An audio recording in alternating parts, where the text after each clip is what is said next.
के ऊपर शुरू करूं, मगर मैं यकीनी तौर पे ये चाहती हूँ कि कुछ इस हकीकत के अंदर कुछ पॉजिटिव बातें भी कह दी जाएं। और हम बात कर रहे हैं पोटेंशियल और वल्नरेबिलिटीज़ पे, और यही आपका मौजू है सेशन के ऊपर। और जब आप सबसे पहले बात आप सोचते हैं तो मेरे सामने इतने सारे नौजवान बैठे हुए हैं, एंड आई थिंक कि जब आप नौजवानों की बात करते हैं और ऐसा मुल्क की जिसकी आबादी के अंदर आप ये कह रहे हैं कि 64% ऑफ योर पॉपुलेशन, तो ये तो एक बहुत बड़ा आपका डिविडेंड से कन्वर्ट कर सकते हैं,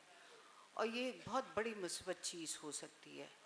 मगर इसके लिए आपको कुछ बहुत सॉलिड इक़दामात, एक इन्फॉर्म्ड पॉलिसी फॉर्मुलेशन की, और इसमें आपको दिखता है कि आपको कहीं ना कहीं ऐसे इक़दामात लेने पड़ेंगे कि आप इसको डिविडेंड में कन्वर्ट करें। ये जो इतने प्यारे प्यारे आपको एनर्जेटिक बच्चे दिखते हैं, इतनी बड़ी आबादी है, क्या हमने इन्हें गेनफुली एक पॉजिटिवली इंगेज किया बाय किसी फाल चीज़ के अंदर? क्योंकि यही चीज़ जो आप कह रहे हैं ना कि रिग्रेशन की तरफ, ये सोशल स्ट्रेसेस आपके अंदर क्रिएट करते हैं अगर आप चीज़ ना करें। क्या एक क्वालिटी एजुकेशन आपने पिछले सेशन इसके अंदर आपने किया कि वो इम्पार्ट हो रही है? क्या इनकी एम्प्लॉयमेंट के क्या कैरेक्टरिस्टिक्स हैं? अगर आपकी यूथ एम्प्लॉय हो भी रही है, क्या वो मुतमईन है? और किस नौइयत के माशरे के अंदर ये अपनी सांसें ले रहे हैं? तो द पॉइंट इज़ कि ये कुछ चीज़ें आपको ऐसे दिखती हैं, और फिर जब आप यूथ की बात कर रहे हैं with that kind of a bulge, तो यकीनी तौर पे आप इसके ऊपर देखते हैं दूसरी चीज़ के आगे के ट्रेंड्स आपको क्या बताते हैं कि पॉपुलेशन के इंडिकेटर्स किस नौइयत के हैं। क्या ये माशरा मज़ीद इस नौइयत के बल्ज को सस्टेन कर पाएगा, और उसके अंदर वो कैपेसिटी है कि आने वाले सालों के अंदर वो इसको सस्टेन कर पाएगा और गेनफुली उसे एम्प्लॉय कर पाएगा? और क्या वो इक़दामात हैं कि इनको एक पॉजिटिवली आप इसको इंगेज करें और इसको कैपिटलाइज करें, जिसकी वजह से आपको यकीनी तौर पे पॉपुलेशन को कंट्रोल करना पड़ेगा, उसके ट्रेंड्स और इंडिकेटर्स को अरेस्ट करना पड़ेगा। फिर आप यकीनी तौर पे ये सारी चीज़ें इंटरकनेक्टेड हैं। जब मैं जैसे आ रही थी और उसको मैं सोच रही थी,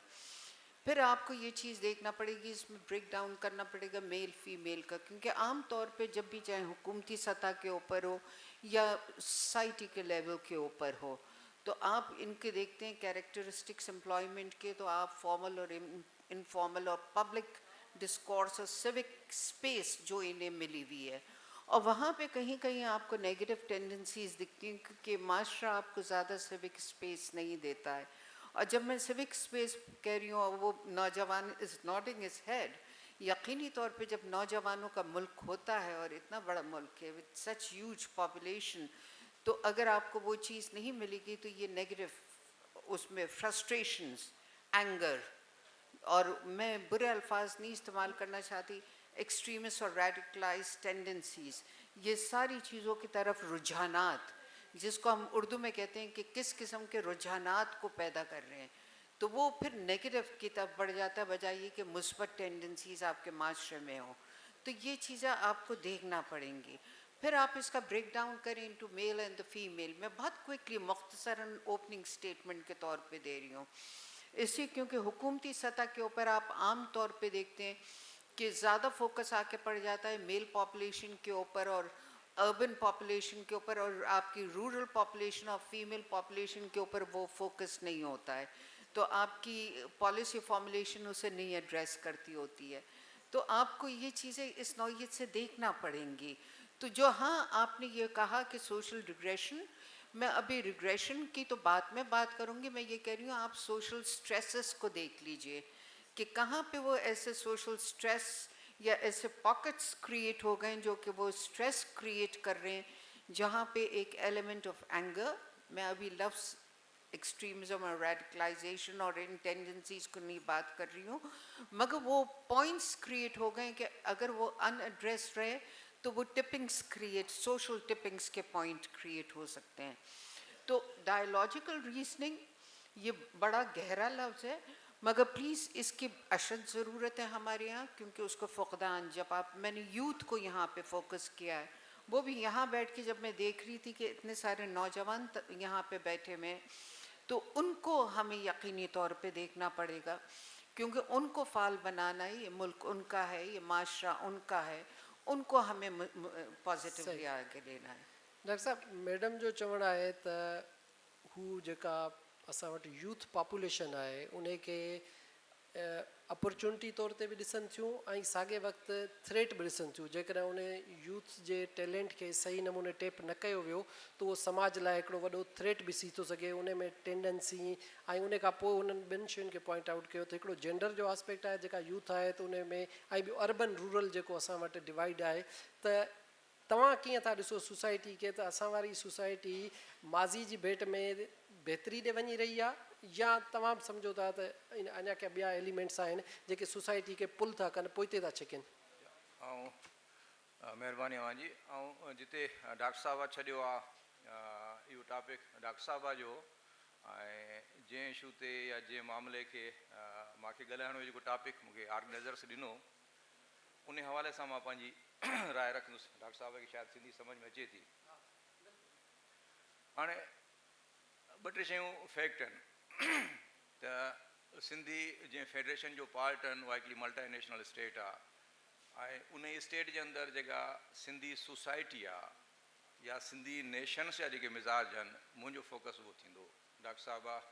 जीअं कराची जो बैकग्राउंड काई या ओवरऑल जनरली पाकिस्तानी समाज जे हवाले सां डॉक्टर साहब जेके ऑब्ज़र्वेशन रखियूं, उन ते मुंहिंजी का एक्सपर्टी या एतिरो घणो सोचणु न आहे।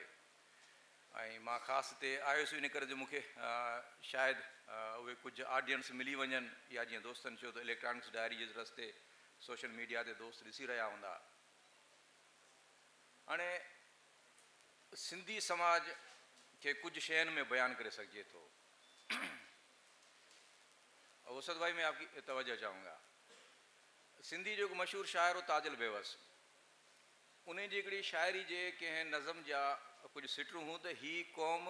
कल्हा कऊं न ड्रहे थी न ठहे थी।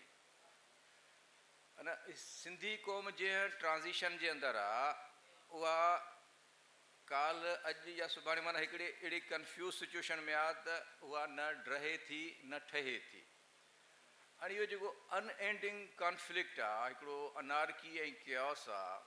इहो इन सिंधी क़ौम जे मिज़ाज जो हिसो आहे, जेको असांखे पोइ रिफ्लेक्ट मुख़्तलिफ़ जॻहनि ते थिए थो। सोशल मीडिया ते जेको असां शयुनि में ॾिसूं था, अनारकी क्यास ॾिसूं था, रिएक्शन ॾिसूं था, पॉलिटिकल पार्टीज़ जे अंदरि ॾिसूं था, नंढे खां नंढी तनज़ीम जे अंदरि ॾिसूं था, इहो सॼो उहो मिज़ाज आहे। ऐं मां वरी इन खे बयानु कंदुसि, इहा ई मिज़ाज अॻिते तव्हांखे ॿुधाईंदुसि, इहा ई मिज़ाज असांजी ख़ूबसूरती आहे। जीअं भिटाई सरकार जो हिकिड़ो शेर आहे त सोई ऐन अज़ाब सोई राहत रूह जी, माना हिकिड़ी उहा साॻी शइ असांजे लाइ प्रॉब्लम जो सबबु आहे ऐं उहा ई रिलीफ आहे। उहा कहिड़ी आहे? सिंधी माण्हू मिज़ाजनि अनार्किस्ट आहे। अनार्किस्ट हुजण जा कई फ़ाइदा बि आहिनि, जो हू अथॉरिटी खे क़बूल न कंदो आहे, चैलेंज कंदो आहे, डिसिप्लिन्स में न हलंदो आहे।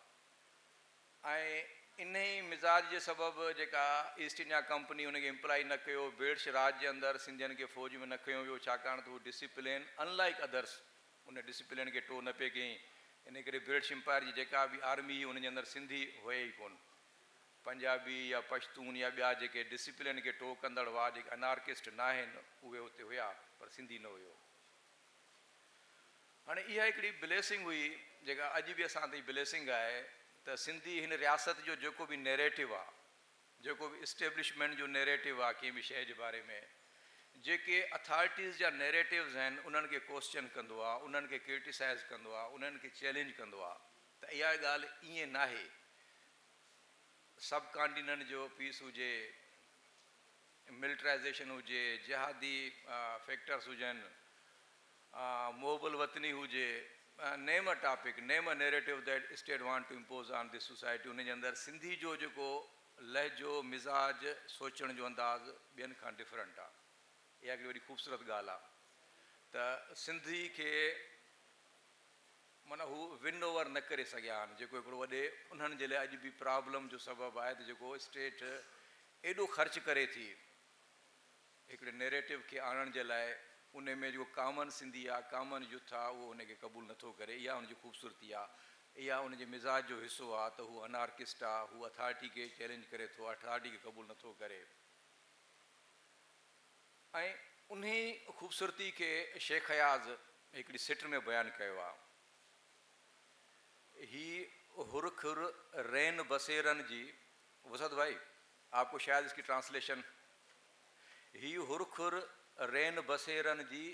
थी वेंदी साख सवेरन जी। राति जे पोएं पहर जेके पखी वण ते हुर खुर करणु लॻंदा आहिनि, आवाज़ु कढणु लॻंदा आहिनि, उन्हनि में जेका रेस्टलेसनेस थींदी आहे, पखियुनि जा जेके आवाज़ थींदा आहिनि, उन मां मुसाफ़िर या मंज़िल ॾे वेंदड़ या उते घर जा मालिक सम्झंदा आहिनि त अब सुबह होने वाली है, अब सहर होने वाली है, क्योंकि वो जो परिंदे कुछ कर रहे हैं, ची ची ची ची। तो यही हमारा जो सिंधी समाज है, उसका जो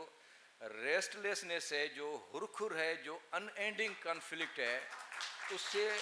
ये एक होप पैदा होती है कि सिंधी अल्टीमेटली, क्योंकि सिंधी एक ग्लोबल सिटीज़न है। वसद भाई मैं आपको, अगर हम कोई ग्लोबल विलेज सपोजली कोई बनाए, यानी कि हाइपोथेसिस है, हम ऐसे ही मफरूज़ा लेते हैं, फ़र्ज़ करते हैं कि दुनिया के किसी यहाँ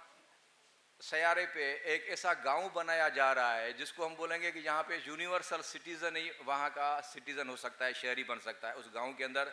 वो आ सकता है जो यूनिवर्सल सिटीज़न हो। तो यूनिवर्सल सिटीज़न होने के लिए क्या क्राइटेरिया तय करेंगे वो लोग? क्राइटेरिया ही हूंदो त उहो माण्हू टॉलरेंट हुजे, रिलीजियस हवाले सां टॉलरेंस हुजेसि। ऐं बिलीव कयो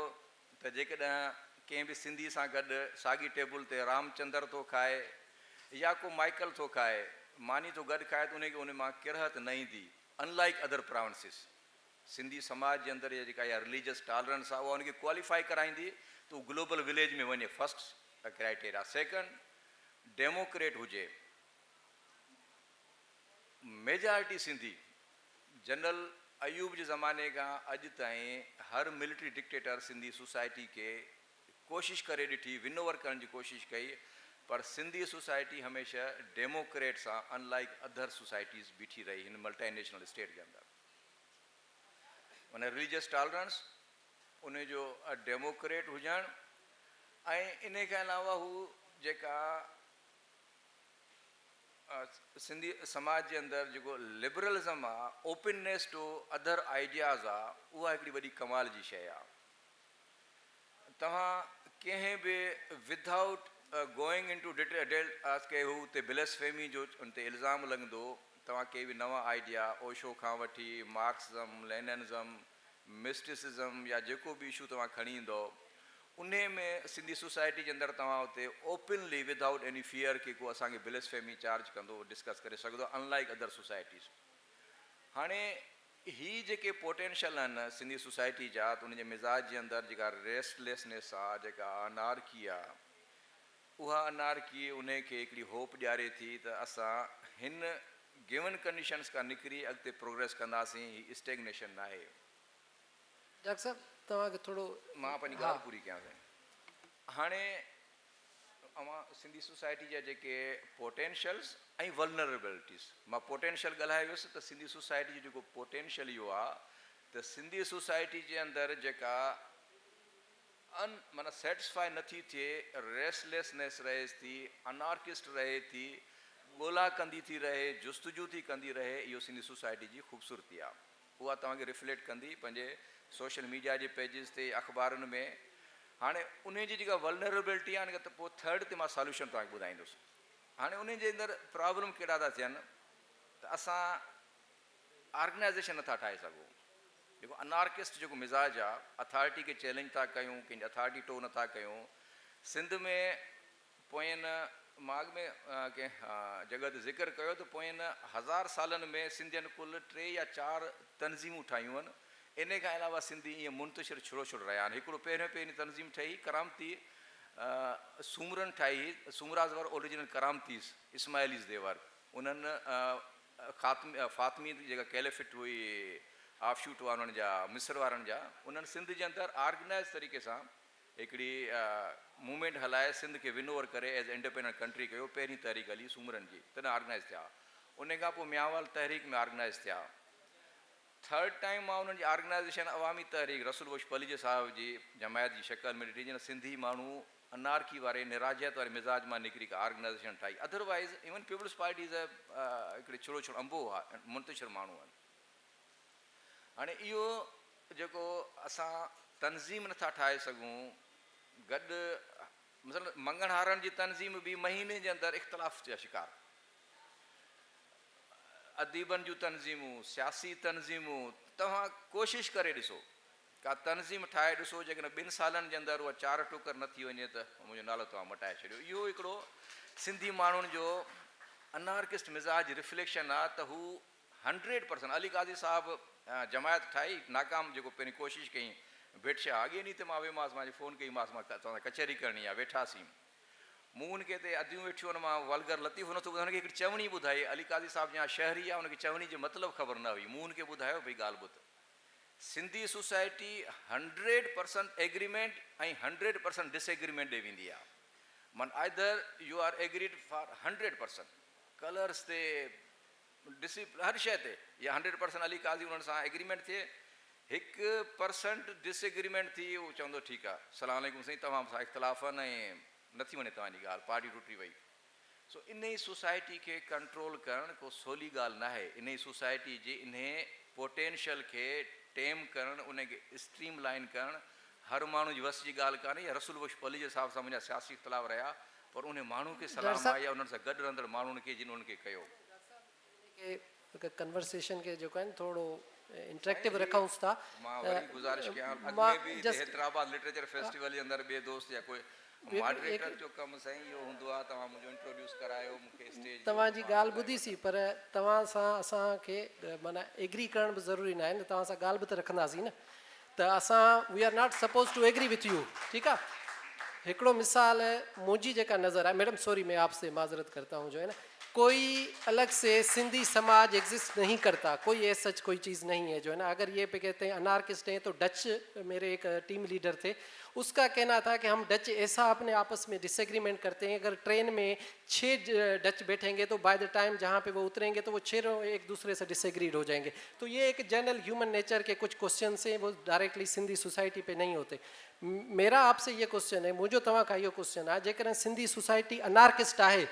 त भला पीपल्स पार्टी जी हेॾी सारी क़यादत असेंबली में वेठी आहे, उन्हनि सां घणनि इख़्तिलाफ़ कयो आहे, घणनि अनारकी कई आहे, घणनि पंहिंजी जेका राय अलॻि कई आहे, उहा सोसाइटी छा उहे सिंधी न आहिनि, या उन्हनि जी का कंपोज़िशन में को प्रॉब्लम आहे?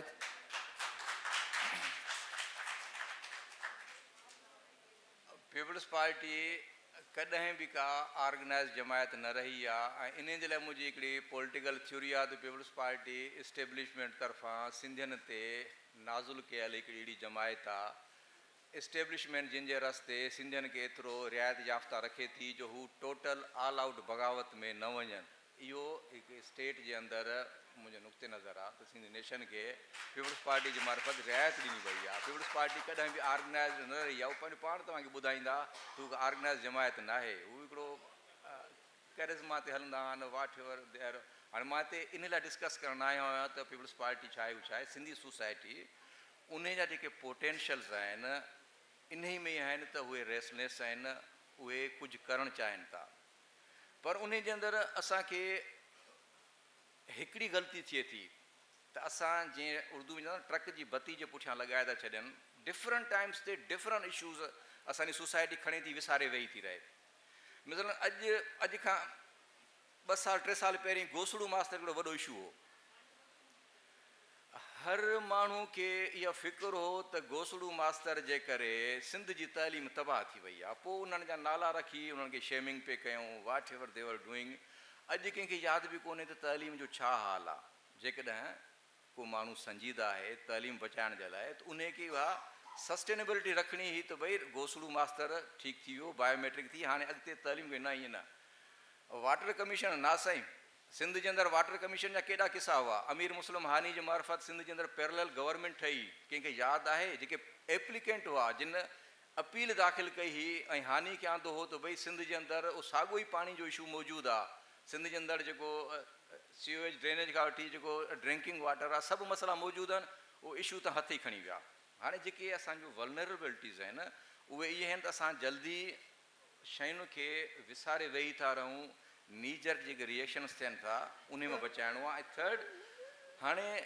सिंधियुनि खे हिकिड़ी अहिड़ी ऑर्गनाइज़्ड नमूने सां शयुनि जे बारे में सोचणो पवंदो त मिनिमम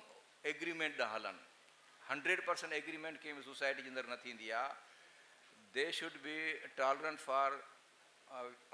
अपोनेंट्स व्यू ऐं उन में हू कोशिशि कनि त जेका मिनिमम एग्रीमेंट्स आहिनि उन्हनि में हलनि बाक़ी अव्हांजी ॻाल्हि त सिंधियुनि जे अंदरि डॉक्टर साहब थोरो ॾिसो थोरो जेकॾहिं तव्हां अनार्किस्ट था चवो मां कन्फर्मिस्ट थो चवां माना फर्मा बरदार थो चवां सिंधी समाज फर्मा बरदार आहे को हिकिड़ो भेड़ो वॾेरो ॿुधायो जंहिंजे ख़िलाफ़ु उतां जो माण्हू जेको उन वटि पट ते वेहे थो अॼु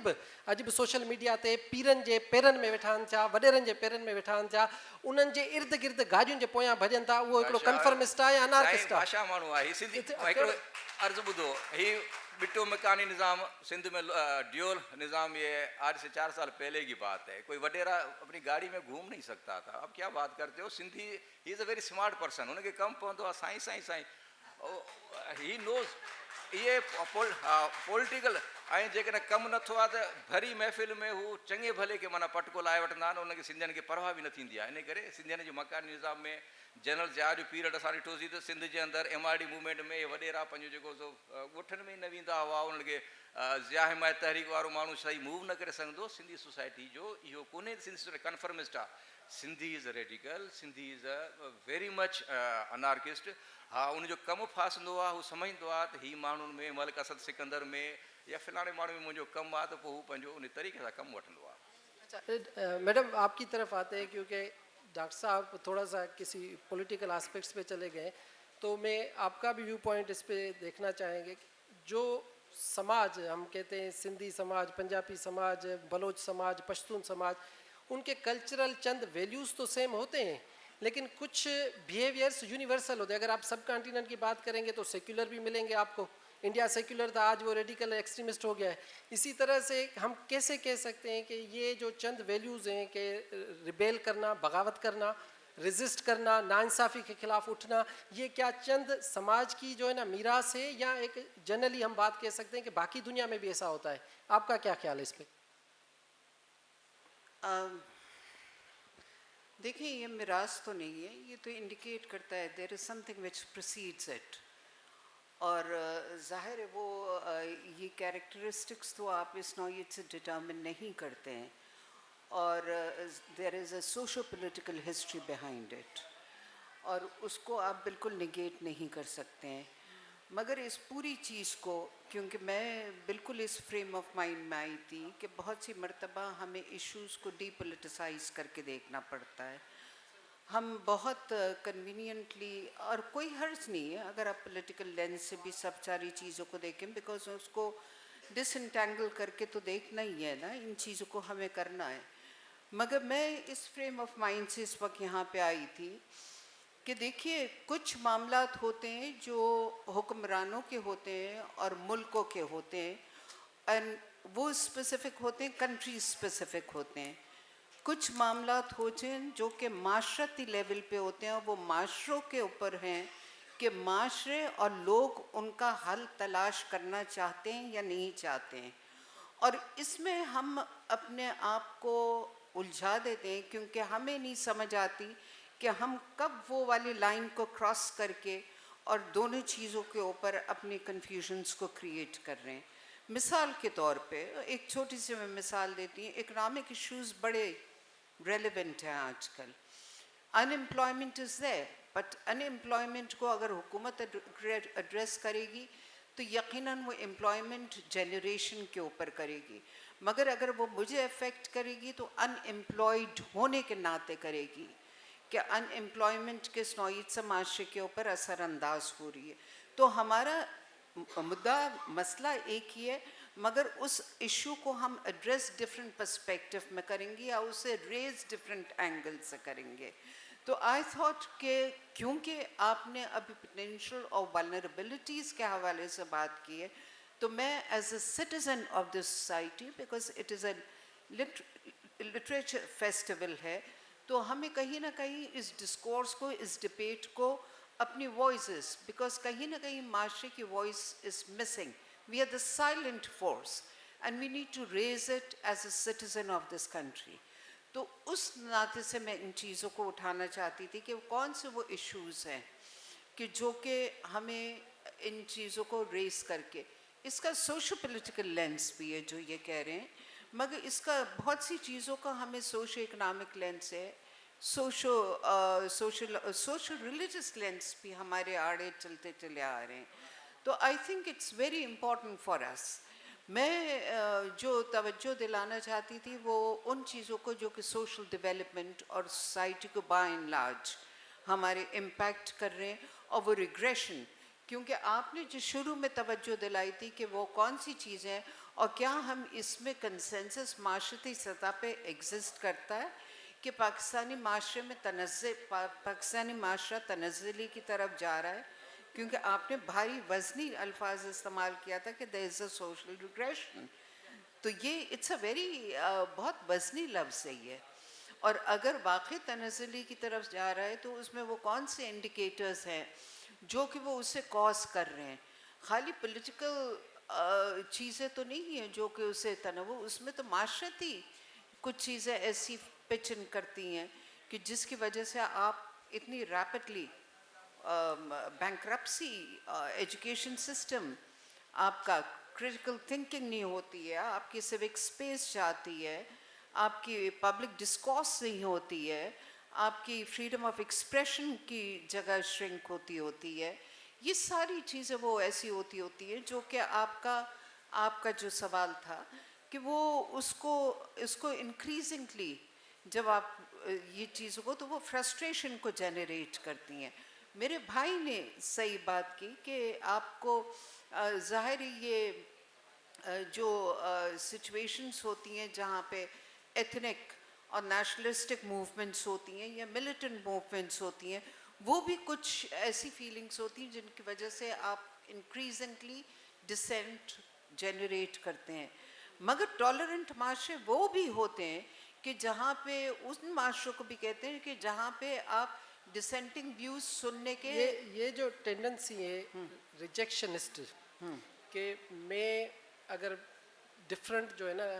लाइंस पे, एथनिक लाइंस पे, अर्बन रूरल लाइंस पे, जेंडर की लाइंस पे, अथॉरिटी के लाइंस पे मैं आपको रिजेक्ट कर दूं, आप मुझे रिजेक्ट कर दें, हम ऐसे प्ले कर रहे हैं ना। हमारा जो मुआशरा है, एक मजहबी बंदा वो समझता है कि मैं सही हूँ, जो मेरी बात है उसको मानो वरना मैं वायलेंट हो जाऊँगा। पॉलिटिकल लोग भी इस तरह से हैं कि वो कहते हैं ये मेरी जो आइडियोलॉजी है ये ठीक है, अगर आप इसको न, तो ये एक मिडिल ग्राउंड या हारमनी ये क्रिएट कैसे होगी? देखिए, हम बिलुमूम बहैसियत माशरा हमारी यहाँ रिजेक्शनिस्ट टेंडेंसीज और स्टेटस को मेंटेन करने की टेंडेंसीज हैं। हम हार्डली एनी चेंज को एक्सेप्ट करते हैं, और हमारे यहाँ क्योंकि जो पहले आपने जो सेशन था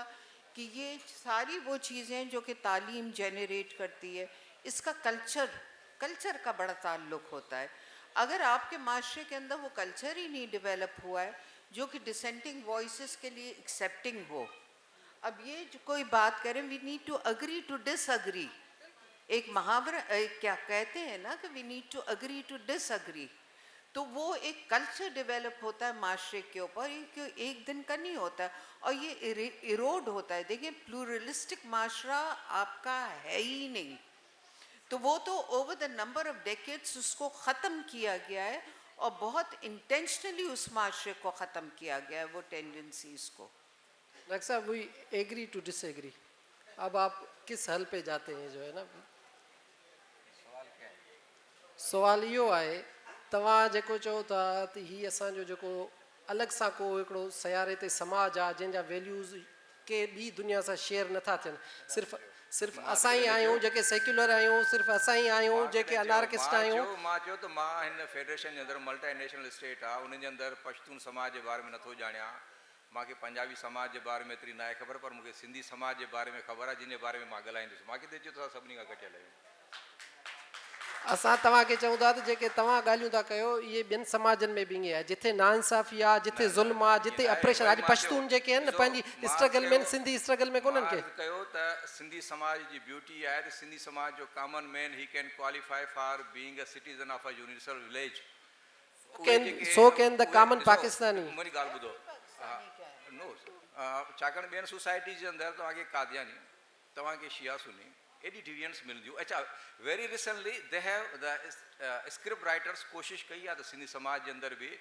हिंदू मुस्लमान कादियानी यहूदी फिला ही थियनि पर कॉमन सिंधी लाइ अॼु बि यहूदी हुजणु का गार कोन्हे कादियानी हुजणु को वॾो ब्लेम कोन्हे उन जे लाइ शिया हुजणु को वॾो स्टिग्मा कोन्हे this is a beauty of the Sindhi society बावजूदि उन जे common man is a illiterate even अव्हांखे जेको हिकिड़ो अणपढ़ियल सिंधी मिलंदो पर उहो इन ते कन्विंस न हूंदो त हिन खे भई छो थो मारी भई यहूदी आहे मारियांसि थो सिंधी चवंदो छो वरी यहूदी हुजण को ॾोहा छा भला असां त पंहिंजी यादगिरी ताईं सिंध जे अंदरि ॿुधासीं त भई कम्युनिस्ट पार्टी लाइ त वाह बि थी विया आहिनि हो सभु भाई जोही के अंदर जब 80s के अंदर कम्युनिस्ट पार्टी के लड़के जब एक्टिव हुए तो वहाँ की जोही के लोग कहते थे कि यार इनके साथ बात नहीं करो ये वहाबी हो गए हैं अब ये सिंधी समाज को 80s तक पता नहीं था कि वहाबी होना या बरेलवी होना या ये डिफरेंट जो इसका कोई पता नहीं था it was very simple society tolerant society और pro democrat society and this is a very good qualification for a society उसको सिर्फ ह्यूमन डेवलपमेंट के अंदर इस सोसाइटी को आगे लेके जाओ कि ये दुनिया के सब मुआशरों के बराबर हो जाए इन्वेस्ट करें उनके infrastructure pay health pay education pay otherwise this is a very beautiful society देखिए एक बात the point is I remember अब मैं अंग्रेजी में आने लगी थी माफ़ करिएगा जब मैं स्कूल गोइंग थी 70s तक थी उसके बाद तो खैर बात अलग हो गई 70 की दहाई में और 80 में भी तो ये मामला तो उस वक्त भी था हमें पता है कि किस दौर में पाकिस्तान के कल्चर इवेंचुअली जो है वो तब्दीली आई और किस नौइयत से तब्दीली लाई गई है और कितना इंटेंशनल लाई गई है और तालीमी इदारों को किस नौइयत से इंटेंशनल निगलेक्ट के साथ तबाह किया गया है और वहाँ पे सियासत और फिर दूसरी चीज़ें किस नौइयत से और ये इंक्रीजिंग रिलीजियोसिटी जो है वो किस नौइयत से उसका अपना एक किरदार बढ़ाया गया है तो ये हम सबको पता है कि किस नौइयत से देखिए बात ये नहीं है कि ये सिर्फ क्वालिफाई करता है in the case of Sindh होलनी मगर ये आप बात मानेंगे कि पाकिस्तानी कल्चर ओवरऑल तब्दील हुआ है और इससे हमें हम लोग बहुत कन्वीनियंटली अपनी कन्वीनियंस के लिए स्टेट ऑफ डिनाइल में रहते हैं एंड दिस इज़ वे मेरा ख्याल से हमें एथनिसिटी और ये एथनिक बेस्ड डिस्कशन जब हम करते हैं ना तो बिलअमूम हम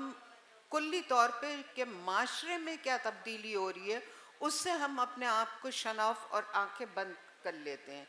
तो ठीक है आप एथनिक बेस भी करें कि किस नौइयत से तब्दीली आई है मगर कुल्ली तौर पे माशरती तब्दीली आई है और पूरे माशरे में आई है अब उसमें चाहे मज़हब ने तब्दीली वो किया हो चाहे डेप्रिवेशन और एथनिक बेस्ड डेप्रिवेशन और विक्टिमाइजेशन और पॉलिटिकल विक्टिमाइजेशन ने किया हो चाहे आपके और उसमें फिर आप दोनों तरफ की लॉजिक और जस्टिफिकेशन ले आएंगे मैं भी कह सकती हूँ बहुत सी बातें मगर मैं नहीं कहूँगी और ज़ाहिर है उसमें फिर बहुत से अनासर आ जाते हैं मगर मैं ये कह रही हूँ कि ये कल्चर जो इरोड हुआ है उसने इम्पैक्ट किया है बलूचिस्तान के शहरी को भी और बहुत इंटेंसली किया है मगर वहाँ की एथनिसिटी और मिलिटेंसी को हम वहाँ की मिलिटेंसी हम कहते हैं और यहाँ की हम एथनिसिटी कहते हैं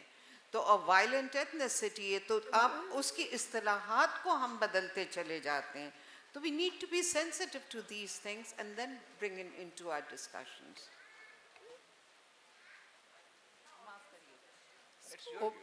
तव्हां लास्ट में को सोल्यूशन जेकर वो पॉइंट तव्हांजी आख़िरी आहे त उहा तव्हां शेयर कयो त पोइ असां ओपन कयूं क्वेश्चन आंसर जे लाइ हाणे गुज़ारिश इहा हुई त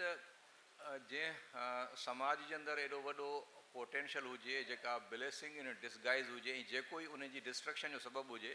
जिदलियाती मादियत जे अंदरि ज़िदनि जो इतिहाद हिकिड़ो पढ़ाईंदा हुआ ना साईं यूनिटी ऑफ डाइवर्सिटी उन जे अंदरि हिकिड़ो टर्म हूंदो हो त उन साॻी शइ जे अंदरि हिकिड़ो उहो ई कन्फ्लिक्टिंग पोटेंशियल हुजे जेका हुनजी स्ट्रेंथ बि आहे हुनजो वीकनेस बि आहे। हाणे इन जे अंदरि थोरो ऑर्गेनाइज़ थियणु, असांजो जेको कॉमन माण्हू आहे या कॉमन ऑर्गेनाइज़ कुझु बि आहिनि, दे आर नॉट ऑर्गेनाइज़ पीपल। हिन समाज जे अंदरि इन खे स्ट्रेंथ ॾांहुं का ऑर्गेनाइज़्ड फोर्स वठी वञी सघे थी, सोशो पॉलिटिकल फोर्स वठी वञी सघे थी। अदरवाइज़ हिन सोसाइटी ते, छाकाणि त जेके सॼे पाकिस्तान जी सोसाइटी में बिगाड़ आणण जूं कोशिशूं आहिनि, उहे ई साॻी फोर्सिस सिंधी समाज जे अंदरि बिगाड़ आणण जे लाइ वसां कोन थियूं घटाइनि। ऐं उन जो सॉल्यूशन उन जी ऑर्गेनाइज़ थियण जे अंदरि आहे ऐं उन जी पंहिंजो बहितर हिकिड़ी तनज़ीम ठाहिण जी शक्ल में आहे। ठीक, आप कुछ लास्ट वर्ड? मैं बस एक बात कहूँगी और बहुत मुख्तसरन कहूँगी असगर, कि देखिए एक चीज़ होती है कि नॉन वायलेंट एक्सट्रीमिस्ट टेंडेंसीज़ होती हैं और वायलेंट एक्सट्रीमिस्ट टेंडेंसीज़ होती हैं। और मुझे इंक्रीजिंगली इस चीज़ का ख़्याल आ रहा है कि पाकिस्तान को अशद ज़रूरत है कि हम देखें वो कौन से ऐसे अनासर हैं, वो कौन सी ऐसी वजूहात हैं, एंड आई थिंक ये वल्नरेबिलिटीज़ के ज़ुमरे में आता है कि जो कि माशरती सतह के ऊपर बड़ी नॉन वायलेंट एक्सट्रीमिस्ट टेंडेंसीज़ को पैदा कर रही हैं। और अगर आपको अपने पोटेंशियल से फ़ायदा उठाना है तो बहुत लाजिम है, मैं हालांकि सोच के और चीज़ें आई थी, मगर in non violent extremist tendencies को आपको वो ड्राइवर्स, वो फैक्टर्स को एड्रेस करना पड़ेगा। शुक्रिया जी। हेलो दोस्त माइक सर, शबीर खोखर नालो आहे मुंहिंजो। मां जो सुवाल डॉक्टर अलीमन साहब खां इहो आहे, ऐं पहिरियां त मां उनजो शुक्रगुज़ार आहियां जो हुन असांखे जेको आहे हिकिड़ो पहिरियों दफ़ो अहिड़ो ज़बरदस्त सिंधी क़ौम जे मज़ाज जूं उहे ख़ुसूसियतूं जेके आहिनि से पोटेंशियल सिफ़ात जे लफ़्ज़नि में बयानु करे ॿुधायूं आहिनि। हाणे मुंहिंजो सुवाल इहो आहे त सर, इहे वाक़ई इन ते असां एग्री था कयूं जे तव्हां ख़ूबियूं ॿुधायूं आहिनि सिंधी क़ौम जे मज़ाज जूं। हाणे इन में तसौफ़ जो केतिरो अमल दख़ल आहे इन्हनि सिफ़ात में सिंधी क़ौम खे पैदा करण जे, ऐं उहे हींअर कीअं सर्वाइव करे सघंदियूं जॾहिं त तसौफ़ जो उहो उरूज हाणे न रहियो आहे? महिरबानी। हाणे ॾिसो न, तसौफ़ बि हिकिड़ो पीरियड हुयो सिंध जे अंदरि जेके डिफरेंट रिलीजन्स जा जेके इन्फ्लुएंस हुआ, वेद्स खां वठी ही थी आहे असिमुलेशन ऑफ आइडियाज़। तसौफ़ चाहे तसौफ़ ईरानी पर्शियंस खां शुरू थियो, पर असांजो तसौफ़ उन्हनि खां थोरो डिफरेंट आहे। वादुल वजूद असां वटि त कॾहिं कॾहिं सूफ़ी घणो एक्सट्रीम ॾे हलिया विया। हाणे ही डिफरेंट रिलीजन्स जी जेका एसिमुलेशन सिंध जे अंदरि थी आहे तसौफ़ जी शक्ल में,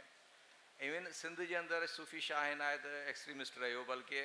अनलाइक अदर सूफ़ीज़ ही फाट militantly, he had a army to fight with the Mughals. तो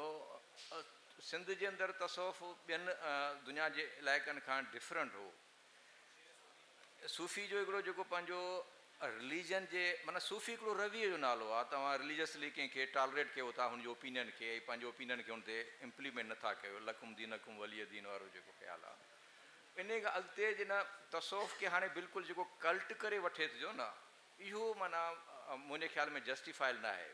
त सूफ़ी हिकिड़ो कल्ट थिए, हिकिड़ो गिरोह थिए अलॻि सां, ऐं उहो बिल्कुलु हिकिड़ो मिज़ाज आहे सिंधियुनि जो जेको मुख़्तलिफ़ मज़हबनि जे असर जे करे टॉलरेंट थियो। ऐं 47 में जॾहिं सॼे बरसगीर जे अंदरि एॾी क़तल गारत थी पार्टीशन में, त सॼो जेको सिंध जूं ॿहिराणियूं हुयूं उहे महफ़ूज़ हुयूं। हालांकि मस्जिद मंज़िलगाह जहिड़ी एक्सट्रीम शइ सिंध में उनखां अॻु में थी चुकी हुई 1939 में, पर 47 ताईं वरी पोइ बाद में उन्हनि खे ॼण त होश अची वियो भई हीअ असांजी समाज जो हिसो न आहे, ऐं ॿिए हंधि जेके किलिंग्स थियूं सिंध में न थियूं उहे।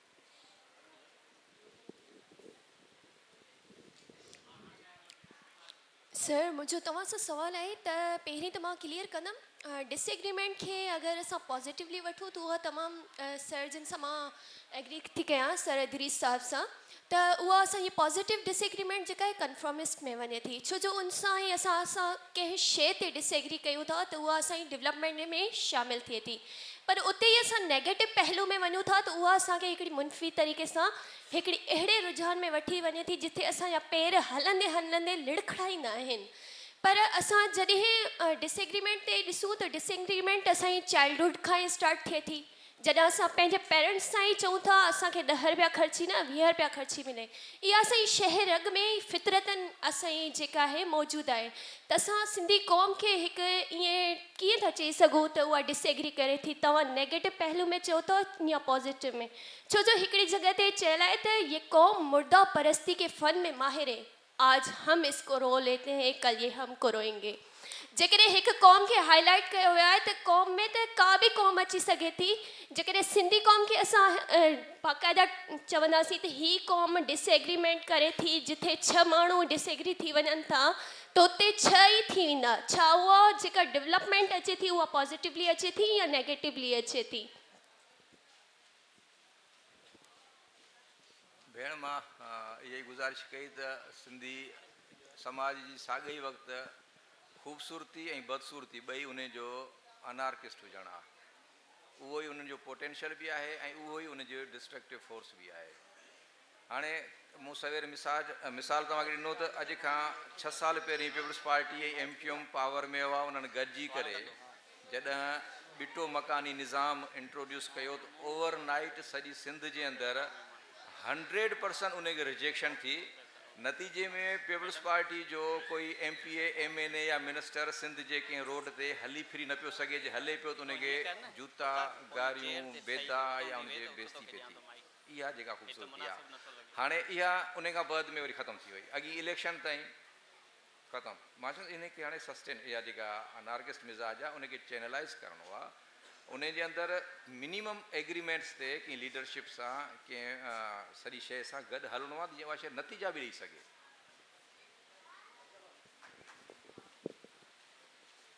बस बाक़ी 2 सवाल आहिनि, उन खां पोइ असां पंहिंजो सेशन ख़तमु कंदासीं। मुंहिंजो साईं अली खां सुवाल आहे त साईं जो सिंधी सोसाइटी पंहिंजे नेचर में लिबरल आहे, त घोटकी में मंदर ते जेके हमला थियण या गुज़िरियल इलेक्शन में TLP जी कराची में 2 सीटूं खुटणु उहो वॾो इशू हाईलाइट थियो। त उहा हींअर पार्टी ठही आहे त नंढे ई माना शॉर्ट पीरियड में इन जो कामयाबु थियणु इहो छा आहे, त माने उते सिंधियुनि जी लिबरेशन किथे आहे? ऐं तव्हां जेको अनारकी खे बयानु कयो त अनारकी मज़हब में थी सघे थी ऐं पॉलिटिकल में थी सघे थी। जेकॾहिं सिंधी एॾा पॉलिटिकल अनारकी आहिनि त पीपल्स पार्टी बार बार छो थी कामयाबु थिए, इन जो थोरो बयानु कजो। पीपल्स पार्टी जो बार बार अचणु अलॻि फिनामिना आहे ऐं अव्हां जेका घोटकी जी ॻाल्हि कई उहो अलॻि फिनामिना आहे। कहिड़े इशू ते आऊं ॻाल्हायां तव्हां सां?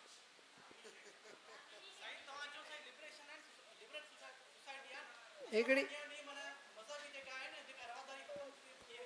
पर हिकिड़ो न जेका इहा ॾिसो न, इहा जेका मज़हबी हवाले सां जेको बि इशूज़ आहिनि उहो सिंधी समाज ते इम्प्लीमेंट आहिनि, मथां अचनि था। उनजो माना जेनरिक या ऑर्गेनिक शइ न आहे। लाड़काणे जे अंदरि मंदर ते जॾहिं हमिलो थियो त उन खे बचाइण जे लाइ हमले कंदड़ खां 2 तादाद में लाड़काणे जा शहरी निकिता हुआ। घोटकी जे अंदरि बि जॾहिं वाक़ियो थियो हो त उन में सॼी सिंधी सोसाइटी घोटकी जे उन मंदर वारनि सां गॾु बीठी, शिरपसंद खे थोरा जिन बाद में माफ़ी वरिती। सो इन करे इहो जनरली सिंधी समाज जो रवैयो न आहे, पर उन जे अंदरि आहिनि उहे फैक्टर्स जिन जी पैटर्नाइज़ेशन, जिन जी हिमत अफ़ज़ाई थिए थी त हरकतूं कनि। मियाँ मिठो त अकेलो आहे न, पर ॿिया बि त आहिनि न सिंध जे अंदरि, भला ॿिया न आहिनि छा जेके पनाह ॾियनि था, जेके संभाल रखनि था? ऐं उन्हनि खे बि ॾिसो। ऐं ॿियो जेको पीपल्स पार्टी जो जेको फिनामिना आहे इहा वॾी डिबेट आहे, पर उन जे अंदरि पीपल्स पार्टी जो सियासी मुतबादिल पैदा थियणु न ॾियणु, सिंधी पीपल्स पार्टी जो मुतबादिल पैदा थियणु न ॾिबो, छाकाणि त पीपल्स पार्टी उहा मिनिमम एग्रीमेंट आहे जंहिंजे रस्ते सिंधी फेडरेशन सां पंहिंजो तलक अम्बलाइकल कार्ड ॻंढियो थो अचे, जितां उनखे रिआयतूं मिलनि थियूं। ऐं जेकर इहो न रहियो त उन्हनि खे ख़बर आहे पॉलिसी मेकर्स खे त पोइ सिंधी ॿी एक्सट्रीम ॾे वेंदा। इन करे उन्हनि खे रिआयत कयो, एतिरो खाराईंदा रहो, उनजे पेट में विझो जो उहे मिनिमम राज़ी रहे। आखिरी सवाल है, उन्हें का पोइ असां पंहिंजो सेशन। मेरा क्वेश्चन दोनों सीनियर पार्टिसिपेंट से है कि हमारे सिंधी सोसाइटी में जहाँ पहले ही लिटरेसी रेशियो ऑफ एजुकेशन बहुत कम है, बहुत लो है, जो रूरल एरियाज़ हैं जैकबाबाद, शिकारपुर, कंदकोट, कशमोर, सखर, खैरपुर साइड की बच्चियाँ बहुत ही मुश्किल से मैट्रिक इंटर ग्रेजुएशन करती थीं, लेकिन आफ्टर सिविल सोसाइटी एक्टिविस्ट और सोशल सेक्टर की मेहनतों से यूनिवर्सिटीज़ तक बच्चियों को रीच आउट जो मिला है। लेकिन रिसेंटली गुज़िश्ता 2-2.5 सालों से ये जो यूनिवर्सिटीज़ में सिंध यूनिवर्सिटी हो जहाँ पे नायला रिंद का कत्ल हो, लाड़काना चांद का मेडिकल कॉलेज हो जहाँ पे निमरता का कत्ल हो, जैकबाबाद में इरम अबड़ो के साथ रेप का वाक़या हो, ये जो इंसिडेंट्स किए जा रहे हैं बच्चियों के साथ, गर्ल्स के साथ, तो इस सारी सिचुएशन में कैसे पेरेंट्स अपनी बच्चियों को यूनिवर्सिटीज़ भेज सकते हैं, वो वहाँ पे बच्चियाँ महफूज हो सकती हैं। और वक्ती तौर पे सिविल सोसाइटी की तरफ से 2-4 दिन तो आवाज़ रेज हो जाती है, लेकिन गवर्नमेंट मशीनरी और मीडिया मिलजुल के इसको दबाई जाती है। तो मैं आपसे सिर्फ ये पूछना चाह रहा हूँ कि इस चीज़ को हम कैसे जो है वो कम कर सकते हैं और इस सिचुएशन में हम पेरेंट्स को कैसे रियलाइज़ करें कि हम ऑप्टिमिस्ट बन के अपनी बच्चियों को यूनिवर्सिटी भेज सकें और वो वहाँ पे महफूज हैं। Thank U. अदी का सवाल क्या मैडम अच्छा जी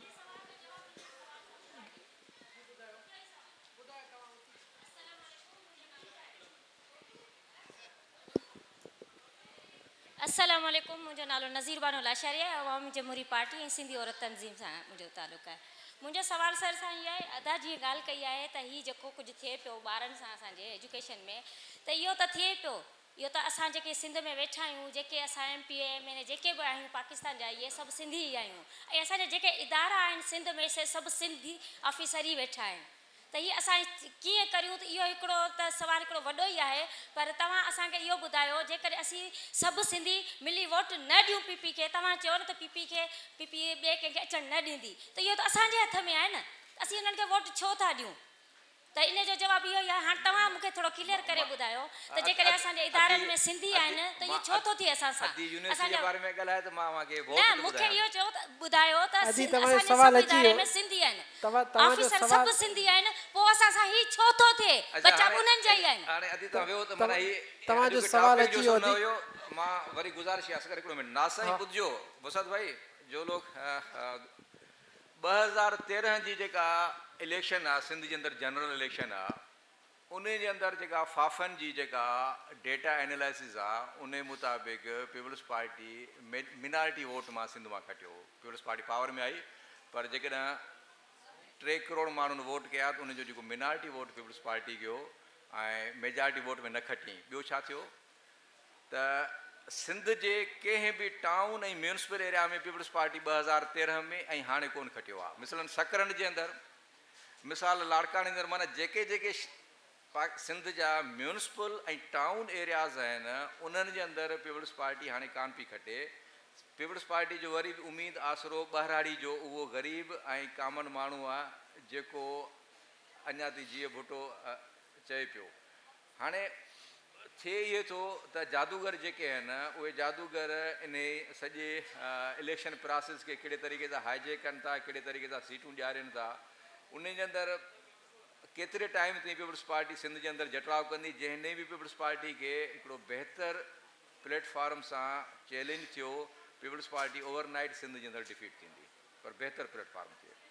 मैडम जो सेकंड क्वेश्चन था उसका जस्ट एक आस्पेक्ट में ऐड करता हूँ ताकि उसको ये जो हमारी बच्चियाँ हैं यूनिवर्सिटीज़ में, उनके साथ ये जो भी उन्होंने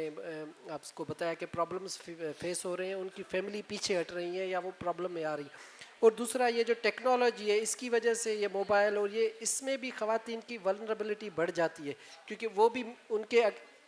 ये अभी हमारे पास जो सोशल मीडिया है, एंड्रॉयड फ़ोन्स हैं, वो चीज़ें भी उनकी जो है ना वल्नरेबिलिटी को ऐड करती हैं। तो आप